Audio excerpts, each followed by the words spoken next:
voice is dying.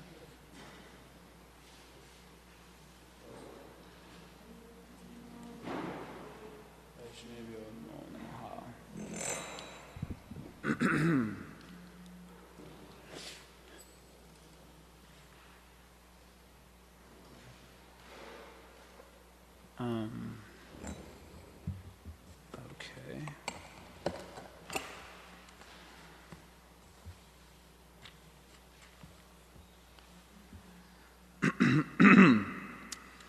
Jaya Radha Madhava Kunja Bihari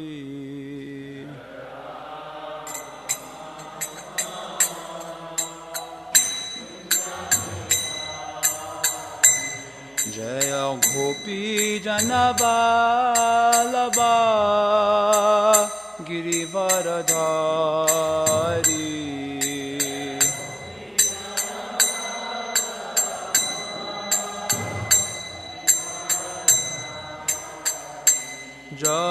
Jasodha Nandana Braja Janaranjana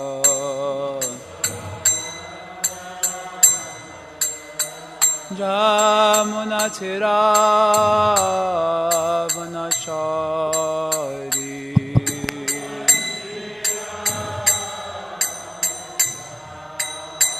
Jaya Radha Madhava Kunja Bihari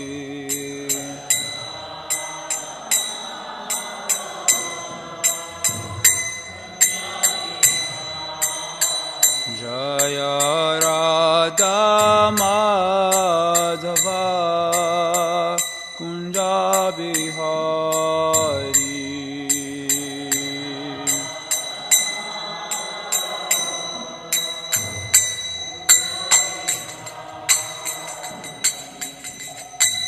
Jayam Vishnupad Purnamams Parivrajagacharya Shaturashata Shri Srimad His Divine Grace Sesi Bhaktivedanta Swami Prabhupada Ki Jai Raja Grantha Srimad Bhagavatam Ki Jai Swami the Bhaktivinoda Ki Jai Gaura Pramanandi All glories to the assembled devotees All glories to the assembled devotees All glories to Sri Sri Guru and Gauranga All glories to Srila Prabhupada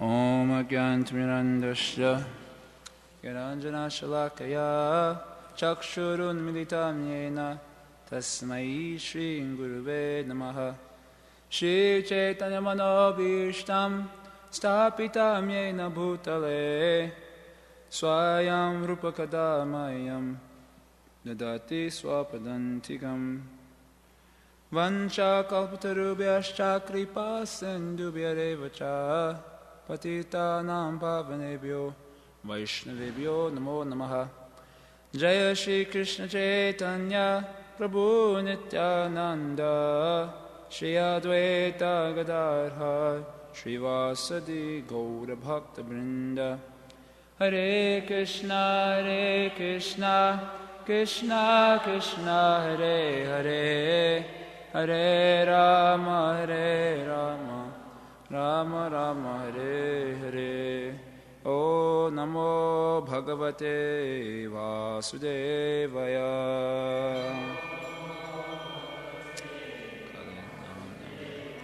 O Namo Bhagavate Vasudevaya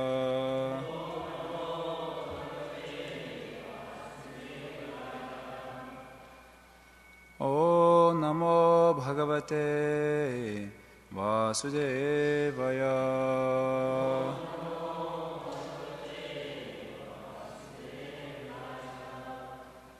Srimad Bhagavatam, Canto 5, Chapter 12, Text 10. Evam Krisham Stulam Anurbrihat Yad Asach Cha Sach Jivam Ajivam Anyat Dravya Swabhava Shayakala Karma Namna Jaya Vehi Kritam Dvitiyam Evam Krisham Stulam Anurbrihad Yad Asach Chasaj Jivam Ajivam Anyat Dravya Swabhava Shayakala Karma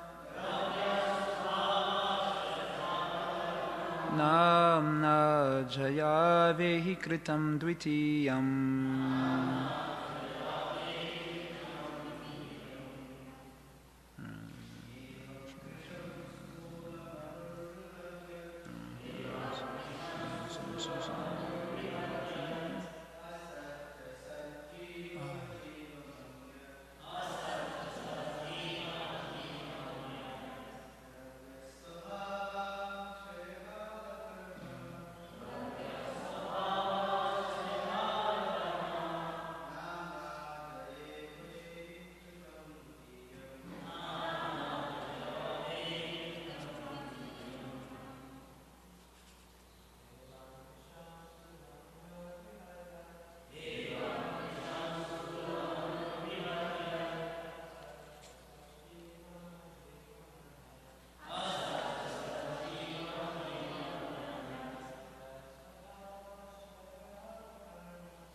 Mothers, anyone wants to chant?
Evam, thus, Krisham, skinny or short, Stulam, fat, Anu, tiny, Brihat, big, Yat, which, Asat, impermanent, Cha, and, Sat, existing, Jivam, the living entities, Ajivam, inanimate, lifeless matter,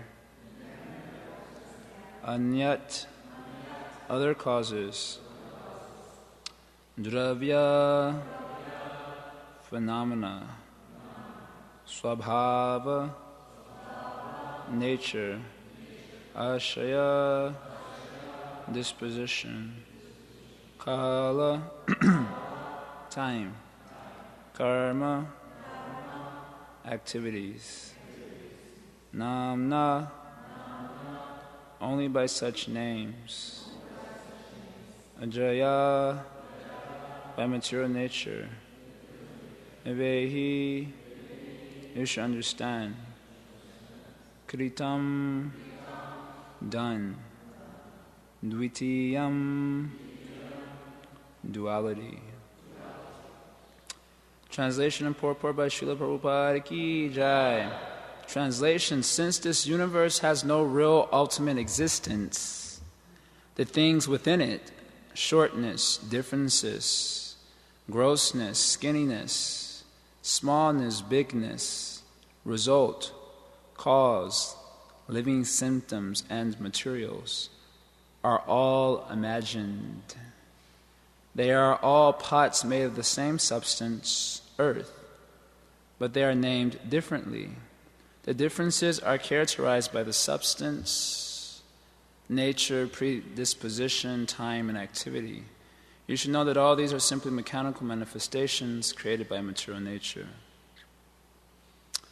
Purport: the temporary manifestations and varieties within this material world are simply creations of material nature under the various circumstances.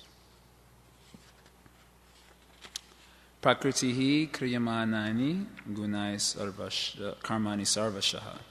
The actions and reactions carried out by the material nature are sometimes accepted as our scientific inventions.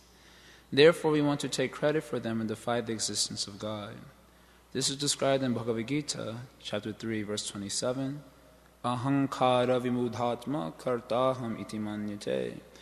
Due to being covered by the illusory external energy, the living entity tries to take credit for the differentiated creations within the material world. Actually, all these are being created automatically by the material force set in motion, by the energy of the Supreme Personality of Godhead. Therefore, the ultimate cause is the Supreme Person, as stated in Brahma Samhita, Ishvara Parama Krishna, Satchidananda Vigraha, Anandir Adigovinda, Sarva Karana Karanam. He is the cause of all causes, the ultimate cause. In this regard, Srila Madhvacharya says, Evam Sarvam Tata Pakritvayi Kalpitam Vishnur Anyat. Evam Prakrityadhara Swayam Ananyadharo Vishnur Eva Ata Sarva Shabdash Chatasmin Eva. Actually, the original cause is Lord Vishnu. But out of ignorance, people think that matter is the cause of everything.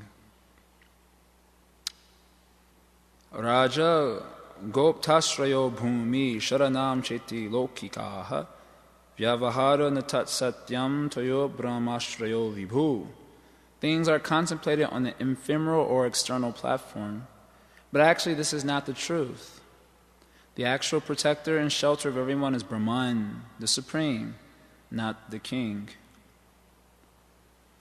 Goptri chatasya pakritis tasya Vishnu swayam prabhud tava goptri tu prithivi natvam gopta kshite smita ata sarvashrayashchaiva gopta cha hare ishvara sarva shabdha vidheyashcha shabdavriter hi karanam sarvantara sarva bahir eka eva janardanaha.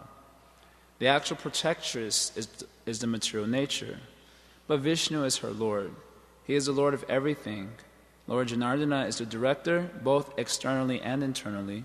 He is the cause of the function of words and what is expressed in all sound. Shiraso dharataya dvat grivayas tadvat evatu asrayatvam chagoptritvam anyesham upacharataha. Lord Vishnu is the resting place of the entire creation. Brahmano hi pratishtaham. Bhagavad Gita chapter 14, verse 27. On Brahman, everything is resting. All the universes are resting on the Brahmanjyoti, and all the planets are resting on the universal atmosphere. In each and every planet there are oceans, hills, states, and kingdoms, and each planet is giving shelter to so many living entities. They are all standing on the earth of feet and legs, torso and shoulders. But actually everything is resting ultimately on the potencies of the Supreme Personality of Godhead. Therefore he is known ultimately as Sarva Karana Karanam, the cause of all causes. Srila Prabhupada Ki Jai.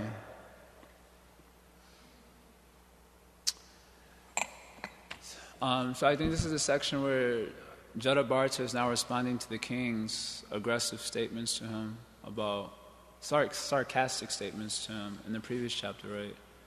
Criticizing him for being dull-headed and so on. So here, Jadabharata, it seems that he wants to point out that the Supreme Lord is actually the cause of everything, including the way that we're giving meaning to this world. Actually, the living entities, we are in the material world because we want to exist separate from Krishna. That's why the living entity comes into the material world. And then in order for the material world to be meaningful, we need a false ego. Otherwise, the material world would be meaningless. That's the first thing that's required to give meaning to this place. It's like dreams. When we dream of many things, sometimes pious, sometimes impious, and Kali Yuga perhaps more impious and pious. We dream of many things, and a dream is ultimately insubstantial, or mental concoction is ultimately insubstantial. There's no meaning to it whatsoever. It doesn't actually exist in truth. The things that we're concocting daily, the things that we're imagining about others, what they're thinking about me, generally we think everyone is thinking about us. As you make a little bit of advancement, you realize no one is thinking about us. Anyway, we concoct many things, and these concoctions seem very real, but they're ultimately insubstantial. The only thing is that just as the example is given, when you identify a rope as a snake in darkness, then that creates an experience. When you see a rope as a snake in darkness, then you start freaking out, right? Although that is ultimately, it's an illusion, it's insubstantial. That rope which you're imagining to be a snake can ultimately not harm you. It ultimately has no meaning. But because of thinking it so, then you get a certain experience. You become fearful in that example. In the same way, we have dreams, or we have our existence in our waking life. And ultimately, all these existences are insubstantial in the terms of the way we think of them. They're insubstantial. The reason they appear meaningful is because we have a false ego. Or let's say how they appear meaningful to us is due to ahankara. First of all, we're in ignorance. That's the foundational platform. We don't know who we are. That is actually required to exist in the material world of substanceless, shadowy afflictions. Right? You need to be in ignorance to go after something that's insubstantial, isn't it? If you were in full knowledge, then the material world wouldn't be appealing whatsoever. So the first thing is ignorance is required. So we take it for granted that everyone in the material world is ignorant. And then once you don't know who you are, that becomes the foundation for false ego. You need to be ignorant to then identify something that you're not. First there needs to be ignorance of the self, then you can identify with something that you're not. Right? If you know who you are, then there will be no question of identifying with something that you're not. So ignorance becomes the foundation for ahankara. And based on that ahankara, then we become attracted or averse to things in this world. And we become completely absorbed in it. And this way we're completely illusion. If there wasn't any ahankara, then nothing would be meaningful. Just like, I often give this example. When a young girl is next to a young boy, then the young boy becomes very bewildered. But why doesn't a young pig become very bewildered? A hog. A hog does not become bewildered. If Miss America sits next to a hog, Miss America, or whoever, Miss India, whoever, sits next to a hog, the hog is very peaceful. Is it because he is a great yogi? He is very peaceful. Why is he very peaceful? His false ego doesn't identify with Miss America. So then he can peacefully sit next to her. Whereas when we sit next to Miss America, we have to start chanting the Shinga mantras and get out of that situation as soon as possible. Because we have a false ego that identifies with that situation and makes it meaningful for us, although ultimately it's insubstantial. Or conversely, say it the other way around, when a she-pig sits next to a young man, he doesn't feel bewildered whatsoever. He feels disgusted more than bewildered. And why does he feel disgusted? Because his false ego doesn't identify with that as an attractive thing. So it is a false ego that makes us attracted or averse to anything in this substanceless world. Ultimately, it really has no meaning in terms of the way we're thinking of it. It is meaningful because it is Krishna's energy. And Krishna's energy can ultimately be used for Krishna's service. It can be used to augment the pleasure of the Lord. And when we think of it in that way, then it becomes very meaningful. Everything becomes meaningful in the world. So we're not Mayavadis, where we say, well, the world is ultimately meaningless, and therefore we become completely averse to it. When you're a Gyani, Gyanis are averse to the material existence.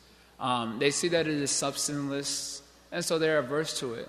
But a devotee sees it as actually Krishna's energy. So he interacts with that energy in terms of augmenting the pleasure of the Lord.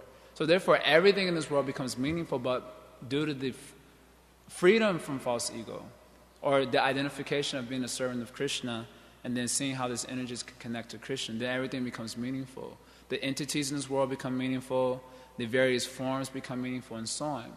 But when you don't have Krishna consciousness, when you don't see the connection with Krishna, then ultimately, whatever we're doing is simply imagination. And we're being misled by an imagination. Just like a mental concoction. How many of you ever had a speculation about a devotee? You know, some doubt, some heavy doubt, or some speculation about what they're thinking and so on. That ever happens? And how many of us have taken that speculation far, very far, and then once it gets a certain distance, you're absolutely sure that this is true. And then everything that the devotee is doing is confirming it. You're like, check. Everything you see him doing is a confirmation of that mental speculation. And then later on, you may find out that you were simply just imagining that none of it was actually true. But unfortunately, this is what's happening to the souls in the material world. On account of ignorance and then ahankara, we're imagining a world full of enjoyment. Everything that we're seeing is just our imagination. Just like when you're dreaming, you may dream of good things or bad things, but it's all imagination. In the same way, in ignorance, we're dreaming of good or bad, but it's all just an illusion. It's just duality to keep us distracted from the actual truth. The actual truth is Krishna, which is free from material designation, sarva upadi vinir muktam, tatparitena nirmalam. It is free from material designations. That is the actual truth. Krishna is everything. Sarva karana karana. He's not only the cause of everything, but he is everything by dint of his energy and himself being non-different. So that is the actual truth. And anything that we're seeing outside of that is just our imagination. Something is enjoyable, something is not enjoyable. Something is pleasurable, something is not pleasurable. We're getting totally caught up in duality and we forget the goal of life. This is the trick of the material energy. It's called the Prikshapatmika Shakti. There's two types of Shakti of Maya. I often joke there's three. But anyway, two technically speaking. Avaranatmika Shakti means the covering potency. This is the energy of Maya that says that everything we're doing in this material world is normal. This is perfectly normal. We were on Belmont and Clark, this was a year ago or so, but it always stands in my mind. And we saw an old couple making out on the corner. Now, for us, due to our ahankara, we're like, that's gross. Of course, that is also gross just by dint of the truth. But they were thinking that was something very wonderful. It was, they'll imagine. This is called the Avaranatmika Shakti. The Avaranatmika Shakti makes you normalize the situation. Makes you say, this is perfectly normal. Someone is 75 years old, 80 years old, kissing on the corner in the public. You would think, okay, if you're going to do that business, especially as old as you are, it's not even attractive to anyone. You can at least do that business inside so you don't gross everyone out. But no, they're doing it out in the public, and this is perfectly normal. This is called the Avaranatmika Shakti. Or a worm is eating stool, and he thinks this is perfectly normal. This is where it's at. He's thinking like this. You know, if you invite him or her to come take nice prasadam, hey, what is this prasadam? Oh, so much wonderful stool stuff is available, and you're offering this other nasty thing you're offering. He's thinking, and he thinks that is totally normal. And then we'd say, what a fool that he is. We think like that. Or we see how the he-hog is getting attracted to the she-hog, and we say, what a foolish person. You know, how covered over he is. And then after we criticize him, we go and do the same business. Because we're thinking that this is normal. And then when you come to get an idea that this is not normal, that the material energy, there's something wrong with this whole setup. When that starts to come to the mind, then Maya has another Shakti that's called the Prikshapatmika Shakti, which means this Prabhupada's language, the spell of diversion. The spell of diversion means now you see that there's something wrong with this whole setup. You've examined it, you've come to ascertain to some degree that this is illusory. And therefore you think, let me get out of this material nature. And at that time, Maya starts to send distractions to keep your consciousness absorbed in her. So this one is not so easy to overcome. This category, many devotees, we will fall into that category being perhaps neophyte as we are, that we know that there's something wrong with the whole setup because we've heard from devotees. Although we're not fully convinced on account of ahankara, but we've heard that this is illusory, it can't give us satisfaction. So we're trying to get out of the material nature by chanting Hare Krishna and reading the scriptures, associating with devotees, taking prasadam, and so on. We've accepted some sadhana for liberation. Presumably everyone here is doing some type of sadhana, right, for elevating themselves. But how many times do we allow ourselves to get caught up in the world of duality? You know, this is good, this is bad. She likes me, she doesn't like me. That Vaishnava is my enemy, that Vaishnava is my friend. How many times we're getting absorbed in this type of consciousness? And in that way, Maya is keeping us distracted from the real purpose of our existence. So the Prasya Pramika Shakti is tricky to deal with. It comes in the form of, using the mind as the main agent, it comes in many ways. Absorption duality is one way, doubts is another way, and so on. In this way, she keeps us distracted by all petty things. If you were to examine a lot of the things that we take very seriously from a distance, it may not be as serious if we were to just look at it from a, let's say, third person's perspective or from a distance. But on account of the influence of the Maya Shakti, we take it very seriously. And this way we're imagining skinniness, shortness, as mentioned in here, fat and strong, not seeing that everything's ultimately coming from Krishna, meant for Krishna's service. And this way we remain illusion, and we remain in the material world. As long as our consciousness is absorbed in Maya, then we have to take birth in the world of Maya. So our business is how to, dissolve the false ego. That is absolutely necessary for spiritual advancement. Even we're chanting Hare Krishna, but if we're chanting with false ego, then the chanting can't be pure. Because the reason it can't be pure is because the false ego will force the mind to contemplate things which are not congenial for chanting, while chanting. And therefore it would be very hard to make spiritual progress. When you have ahankara, what are you thinking about? What do we think about when we chant japa? We're totally fixed on the holy name, right? We totally realize that nam and nami are non-different, and therefore we can sleep while we chant due to that profound realization that the holy name is Krishna, therefore we're finding so much attraction that we're sleeping, right? Or if we're not sleeping, what is the mind absorbed in? Oftentimes we wonder why we're not making much advancement even though we've accepted the process. This doubt comes up quite a bit. That, okay, I'm initiated, I'm second initiated even, I'm chanting, I'm worshiping the deities, I'm taking prasadam, but advancement isn't coming. That happens quite a bit. But the reason advancement, in the beginning we were like flying. At least I have that experience, I don't know about you. But in the beginning I was like flying like Superman. I was like, definitely I'm coming out of this material world, this life. There is no doubt about it. Of course it's called Utsahamai, little false ego is there. But I was feeling pretty confident that I'm coming out of the material world this life. And then after a few more years of practice, I said, I'm pretty sure I'm coming out this life. Then a couple more years of practice, maybe I'm coming out this life. And then after 10 years of practice, I'm like, definitely I'm taking birth again. There is no doubt about it. Because I'm chanting, but the mind is absorbed in so many nonsense things. When you're not chanting, the mind doesn't seem to be so much absorbed in those things. As soon as you put the hand in the bead bag, I think I remember Ronpa Maharaj saying that some devotees, if you want to know how advanced you are, he said, just stick your hand in the bead bag. You want to know how advanced you are, and see, as soon as you Hare Krishna, the mind goes running to nonsense things. And on account of not being absorbed in Krishna, then we don't go to Krishna. It's kind of simple as that. Tasmat, Arjuna asked a question in Bhagavad Gita, how can I remember you at the time of death? Because it's not easy to remember Krishna ever. And if we're not practicing to remember Krishna while we're existing, then we can hardly expect to remember Krishna at the time of death. So Arjuna asks this question to Krishna, how can I remember you at the time of death? It's a very good question. In other words, people translate it in this way. Can I do what I want, and then at the end, I can just think of you and go back home, back to Godhead? But Krishna says, Tasmat sarveshu kaleshu, why only at the time of death? Sarveshu kaleshu, at all times you should think of me. Mam manusmara. Sarveshu kaleshu mam manusmara. At all times you should think of me.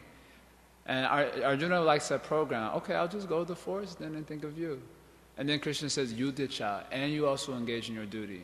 So that was a little bit, disappointing. And then Krishna says, my asakta mano bhudir, with your mind and intelligence attached to me. With your mind and intelligence attached to me, then certainly you will come to me. There's no doubt about this. So we're practicing the process, but our minds are not absorbed in Krishna, but rather absorbed in duality due to the influence of the material energy. Then it would be very hard to make spiritual progress.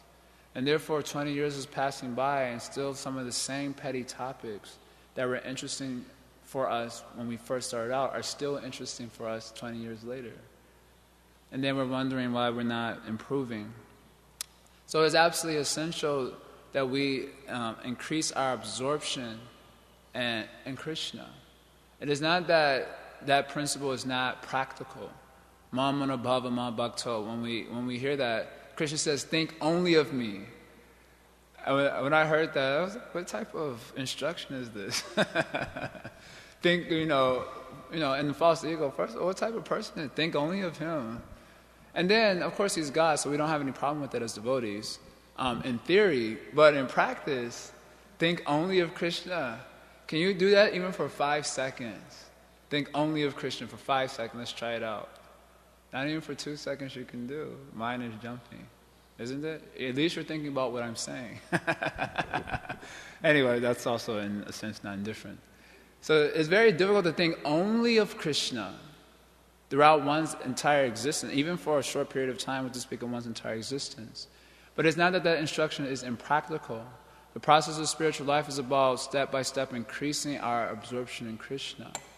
Services, the various services that we're doing are meant to increase our absorption in Krishna.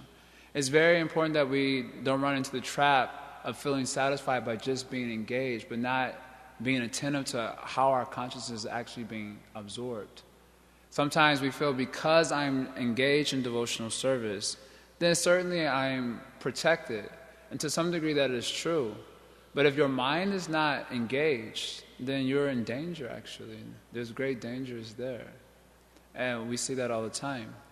So Krishna's advice to Uddhava that one has to make step-by-step increments in his absorption and hearing and chanting about Krishna. In the beginning, we have a lot of youthful energy, so we use that youthful energy for engaging in various types of services. But as we're moving forward in our spiritual life, we have to make a test of how much taste are we having for hearing and chanting. What is that verse? Dharma sunusita pumsam vikshaksena katasuyahat na upadayat yadi ratim shama evahi kevalam. This first instruction comes up that whatever dharma you're doing, whatever duty you should may be performing, you have to see how that is helping to increase your taste, or rati means attachment, to hearing and chanting the glories of Krishna. If we're having a hard time chanting the holy name of Krishna, if we're having a hard time hearing about Krishna, then there can be no question of absorption in Krishna, without which there's certainly every chance that we're going to take birth again in the material world on account of our absorption in various petty things. So a human form of life is durlabha manava janma. It's a very rarely attained opportunity for absorbing ourselves in Krishna. And it's not that we are to wait until the faggot of our life, where our body is overwhelmed by mental and physical decrepitude, before we can take that seriously. Sometimes we meet many like that, Indian boys especially, who said, when I am 50, I will read Bhagavad Gita. When I am 70, I will start reading Bhagavad Gita. What you will do at 70? Simply sleep. The body is breaking down. Body is overwhelmed by mental and physical decrepitude. How you will focus that time? So now is the time for starting the increase of absorption in Krishna. Ideally, 24 hours a day is the standard. That means 6 hours you sleep, and the rest of the time we're supposed to be absorbed in Krishna. Now that's obviously very challenging for us at our stage. But we should try to increase the time spent with Krishna in order to guarantee our chances of being absorbed in Krishna at the time of death. Of course, I'm thinking of the Ishopanishad verse where the devotee prays that I may not be able to think of you, my dear Krishna.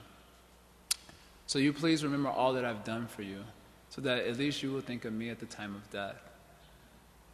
We like that. That one feels nice, right? I don't have to do any hard work. Krishna, you remember me, whatever I've done, you're very grateful, and take me back home to Godhead. But we should know that's a very genuine prayer coming from a place of deep surrender to the Lord. Whereas we may have to actually increase our surrender in order to improve our chances for Krishna absorption and freedom from the influence of our false egos. So anyway, I didn't get time to prepare myself properly, but I spoke what I can understand from a perusal. Does anyone want to add anything to the discussion here, or any comments or concerns? Yeah. Thank you for your class. I was just thinking, when you're practicing devotional service with the false ego, you take support from various quote-unquote illusions that are helpful. Like, for example, even the idea that I'm a brahmachari, that's an illusion, right? Because in the real sense, I'm not a man, things like that. So to what extent are those things helpful, and to what extent do those things actually become like diversion from the goal of life? Well, the principle is we have to see what is favorable for the cultivation of prema, or cultivation of our absorption in the holy name of Krishna. So if the identification as a brahmachari is assisting my increased absorption in the name and my increased enthusiasm for the pursuit of prema, then that designation is to be accepted as a very good thing, as favorable. And to the degree some identification is tending to detract me from that absorption, then to that degree it should be considered unfavorable. The principle guiding a devotee who's a sharanagata, that means surrendered, is this principle. There are 6 principles, but these are the first 2 that are mentioned. What is that? Anu Kulyena Sankalpa Pratikulyena Varjana. These are the first 2 principles. So I'm identifying myself as a brahmachari. Is that helping me in my increased absorption in Krishna? Or is my designation as a brahmachari making me think, ew, women, cooties? When we were kids, we used to have this thing that all girls had the cooties. I don't know what the cooties meant. We may not need to discuss that here. But there was like disease, and we used to do this thing. The girls would do it to the guys also, And then around 10, 11, 12, things changed. Unfortunately for us, downhill from there. So if our absorption as a brahmachari is making our minds get absorbed in these types of things, then to that degree it's unfavorable and should be rejected. So we have to see how a designation that we're accepting for ourselves, for existing in the conventional sense. We have to exist in this world. So we exist in a conventional way, within societal terms. But we have to see to what degree it is helping us to absorb ourselves in Krishna, or to what degree it's detracting from that absorption. And to that degree it should be rejected or accepted. Now this can get complicated when you get into the realm of doing devotional service. Where like a service has been designated to you, and it seems to be actually detracting you away from absorption in Krishna. You're getting absorbed in other affairs. I'm particularly thinking of management, because that's the first thought that comes to mind when you have to manage people in general. It's like less time thinking about Krishna and so much time thinking about people and what they're doing, what they're not doing, and so on. It makes it hard to focus. And then you may say, well, this is unfavorable, and then reject it, but that may not always be the best. For those types of sticky situations, one may need extra discussion with other sadhus and spiritual master for clarification. But we have to know that death is very near to us. Oftentimes I ask this question to newcomers. I asked it in India. We were doing some program for some young boys. So I asked them this question also. I said, if you were to die tomorrow, how would you live your life today? It's a very exposing type of question. And you can also have that exercise. If we knew we were going to die tomorrow, how would we live our life today? The types of things that we take serious, the types of things that we get absorbed in, which have nothing to do with the goal of life, and so on. If we knew we were going to die tomorrow, would we take those things in the same light? That's how we're supposed to actually be existing. And in that way, we can understand what is favorable, what is unfavorable for progress, when we know that death is near to us. Whenever I'm on a plane, I'm always in anxiety, because the plane is a death trap. They try to create a situation where it's very wonderful. You know, they bombard you with sense gratification. The whole plane ride is amazing. The stewards and stewardess, they're walking up and down throughout the whole plane, 9-hour plane ride, up and down walking. Here's a popsicle. Here's your meal. Here's a cookie. You want some tea? Here's some milk. Like, constantly bombard the senses, and then the movies are there. And they have so many movies now. Before, it used to just be one movie that everyone had to force to watch, you know, and it was usually horrible. So everyone did their own thing. But now they have large selection is there, from drama to comedy to action. And each category would have so many movies you can watch. And then they have a section for games. One young man was sitting in front of me on the plane ride home, and he would watch a movie, then he would play a video game. Then he would watch another movie, then he would play another game. For the whole plane ride. This is a perfect way to spoil your consciousness. The plane ride, you know, just 9 hours, you just really destroy the consciousness very easily.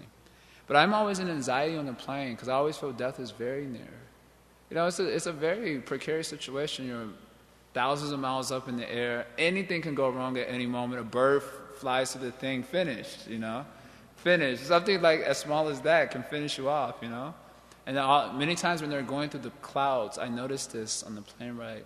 When you're going through the clouds, the plane experiences a lot of turbulence that time, especially if the clouds are very thick and the plane has to fly through them.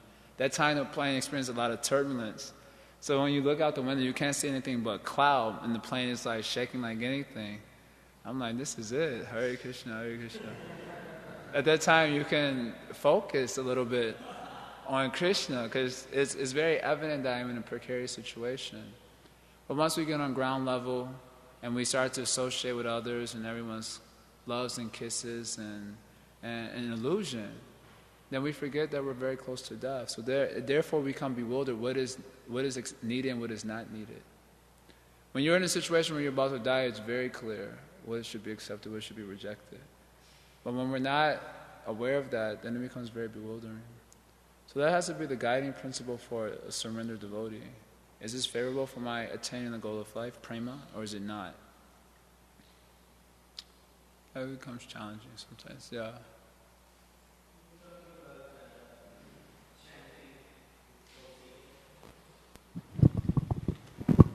You're talking about chanting with false ego. That when we're chanting and that the false ego is active, then even chanting doesn't help, or it actually makes things worse. So how does one go beyond that?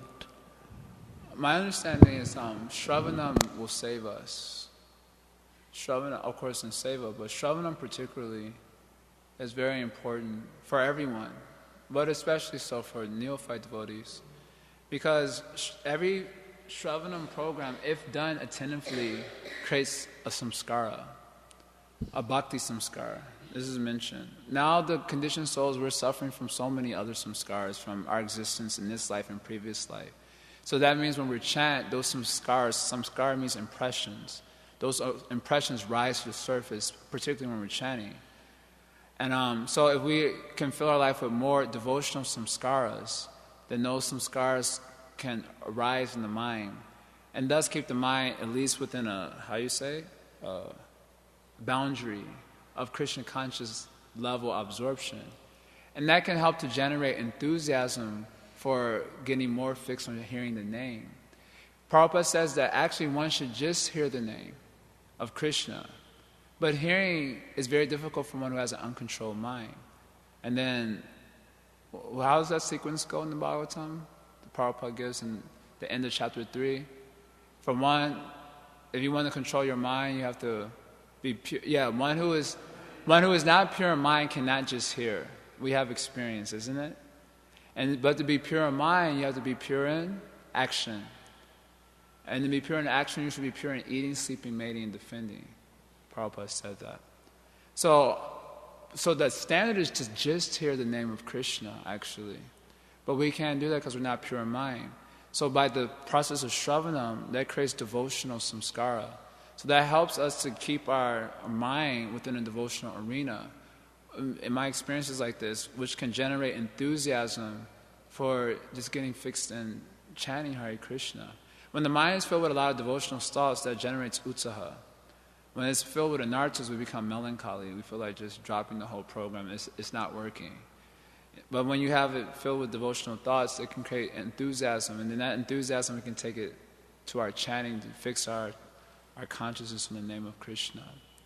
So every Shravanam program that we do with attention is important. Of course, I should mention that one can chant purely even when the influence of ahankara is there.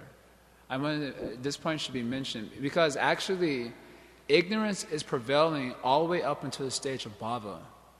Only at the stage of bhava is ignorance considered to be completely eradicated. So even though the stages of nishta, ruchi, and asakti are very elevated, the influence of ignorance is still prevailing at that time. Only at the stage of bhava, where there is swarup siddhi, is there actually complete realization of one's identity in relationship to Krishna, and ignorance is totally destroyed. So at the stage of ruchi, which is full surrender to Krishna, one can chant the pure holy name of Krishna. Ruchi means nadanam najanam nasundarim kavitam bhajagadisha kamaye. This is the stage that is described as the stage of taste for Krishna. No need for dana, no need for jana, no need for sundarim. Very difficult one. No need for sundarim. No need for kavitam, liberation and so on. That is the stage of... The influence of ahankara is still prevailing there. This is, you can read in Madhurya Kandambini. It's still prevailing, but your chanting is pure at that time because you're fully surrendered to Krishna. So our business as sadhakas is to become fully surrendered. That's when everything becomes auspicious. But that's not so easy either. But even when you're fully surrendered, although the influence of ahankara is still there, the chanting is pure, and that pure chanting will deliver you. So how to get there? We have the process of hearing and so on, carrying on like that. I don't know if that's what I can say. Okay, I'll show everyone.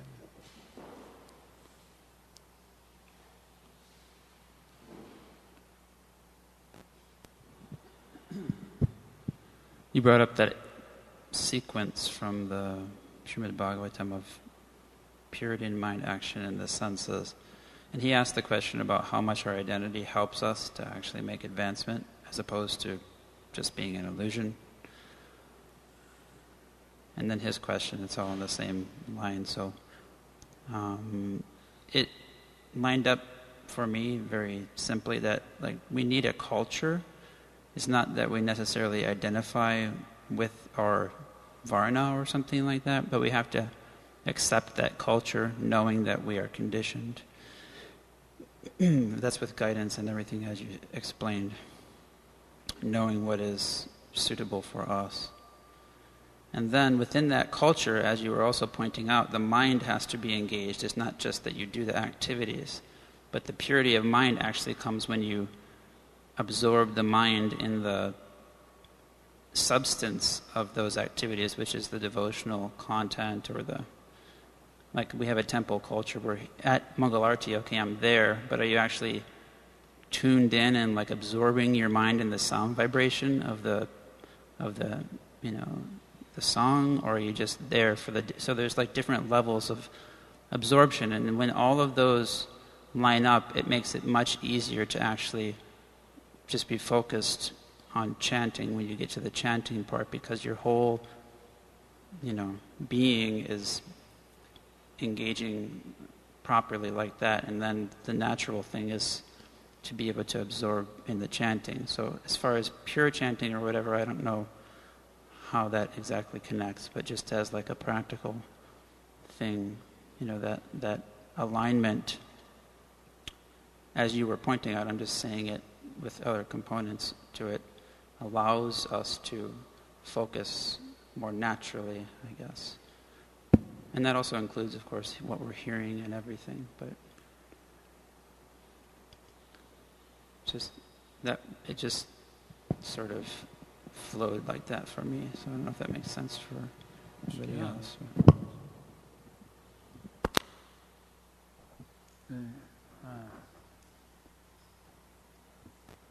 Hare Krishna. Something I remember several years ago, Krishna Smarnam Prabhu was giving a Sunday feast lecture, and he was speaking about when unwanted thoughts arise in the mind. And he, to the best of my recollection, mentioned something like extricating those thoughts and, tossing them aside. I have also heard... That sounds easier said than done. Of course, it was Prabhu who was saying it. So I have also heard... That doesn't change the reality of the it's a little challenging to do that. Have you ever tried doing that? No, I'm just mentioning what I heard in the Sunday Feast lecture. I have also heard that, thoughts rise, anarthas rise. So let them rise and let them go. There's two maybe schools of thought, and there could be more discussion, or if someone knows more about that, I'm just stating up to the point that I know. We should state the point. We should also comprehend it. There is a challenge in just extricating thoughts from the mind. Krishna speaks about this in Bhagavad Gita. Vishaya vinivartante nirahara. Now he speaks about a person restricting himself from attractive material things, but his mind is dwelling on them. And he can't get his mind to stop dwelling on them. It's very challenging. Krishna speaks this thing.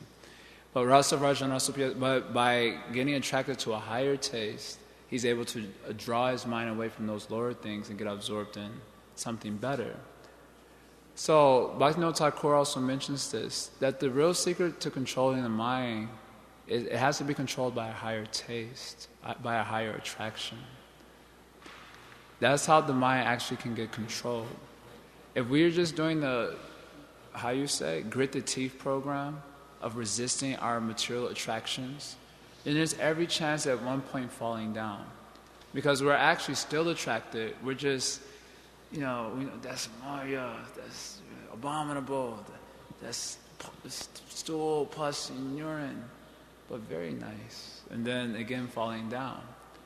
So it is important actually that one develops his attraction to Krishna. That is only the ultimate way, that is the only way that the mind can ultimately be controlled. He has to develop his attraction to Krishna. And that is not ambiguous. It is specified. Practices of devotional service are specific. We're not giving general knowledge of God by which people can generally get attracted to Krishna, but rather we're getting very specific information about God so that people can become specifically attracted in a particular way to Krishna, and that way be controlled by that particular attraction. So it is important that we avail ourselves to the science of devotional service, how we can allow ourselves to become attracted to Krishna. I'm speaking, I'm speaking the way I can do so in a safe way without getting in trouble. What I'm thinking. Unless the mind is attracted to Krishna in a particular way, Nam, Rup, Guna, and Lila, then we will be attracted by the Nam, Rup, Guna, and Lila of this material world. Does that make sense? So are we attracted to Krishna? That question you have to ask yourself. You're attracted to Krishna? Some specific Nam, Rup, Guna, and Lila? Oh, really? Yes. Prabhu, so personally, I like I haven't heard too much about extricating the thoughts, but personally, I like that if the thought arises, just to let it simply flow away, because the analogy that I keep in mind is that when a river is muddied, then after some time, while we chant or think about Krishna or serving the devotees or plan how to increase Krishna consciousness, God consciousness, by that time we check back and the water has cleared, the mud has fallen to the bottom and the water is clear again. Yeah, so it's a similar analogy. That's very practical, and I like that. You can do whatever works. But don't neglect to get attracted to Krishna. Well, yeah, you can say last thing, because then class is over. I was reading this, I'm staying here for a few days, and I was reading something that the essential keys for chanting, and then the number 8 which is, it explains the chant Hare Krishna, listen to the mantra, and then make firm determination, bring the mind back from whatever, hearing the detach, neglect the mind, humility, and then the number 8, Namasraya. It says Shastakam verse Rushi stage. Can you explain a little bit about that? Yeah, Ashraya means shelter. So taking full shelter of the holy name of Krishna, that's the same as Sharanagati, or being fully surrendered to the name of Krishna, which happens at the stage of Ruchi. Fully surrendered to the name of Krishna means those 6 elements of Sharanagati, we're familiar with that. Accepting those things which are favorable for chanting the holy name of Krishna purely. Rejecting that which is unfavorable, knowing Krishna is my only protector, knowing He is my only maintainer, fully surrendering, and then utter humility. These are considered the 6 limbs of Sharanagati, which is actually the symptom of real faith. Then at that time, one is able to fully take shelter of the holy name, understanding that the name will give everything. I need not take shelter of anyone else. That doesn't mean devotees as such, but I need not take shelter of any material program or anyone else. Simply by chanting Hare Krishna, I will get everything, material and spiritual. If I want something material, I need not work hard like an ass. Because besides whatever I'm having from my karma, I can't do more than that anyway. If I'm thinking I can, that's ignorance. So the devotee who's taking shelter of the holy name, he will think that just by chanting Hare Krishna, I will get all material and spiritual success. I need not endeavor in any other way. In this way, he's considered fully surrendered to the holy name of Krishna. So he busies himself in chanting the holy name of Krishna. He doesn't have so many things to do where it tends to detract him from his chanting. Although, I would like to say, there is a realm of service involved. We have various services that we do as temple devotees. But as we become more surrendered to the name of Krishna, although his attraction will become so profound, he will rarely want to do other things. That is mentioned by acharyas. Simply chanting holy name of Krishna. That's ruchi means the stage of taste. So he can do. How many people can chant over 3 hours without feeling disgusted? Maybe Ratak Prabhu you can do. Maybe you have a breaking point, 6 hours?